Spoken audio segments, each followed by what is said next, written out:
5 օսկարակիր հայուհի Այրին Շարաֆը վստահաբար Հոլիվուդի ամենահայտնի դիզայներներից է։ Բրոդվեյի ու Հոլիվուդի ոսկե դարի շքեղ զգեստների մեծ մասը կարվել են հենց նրա ձեռքերով։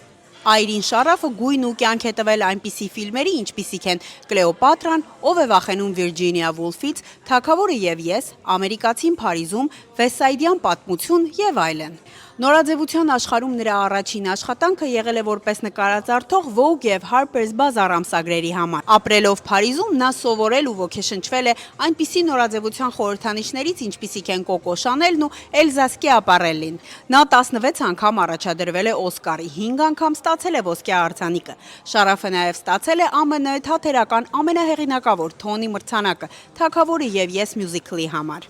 ԱՄՆ-ի թատրոնի զարգացման հիմնադրամը 1993-ին սահմանեց Այրին Շարաֆի անվան մրցանակ, որը տրվում է դիզայներներին, որոնք մեծ ավանդ են ունեցել արվեստի ոլորտում։ Իր անվան մրցանակի առաջին ստացողը հենց ինքն էր՝ Այրին Շարաֆը։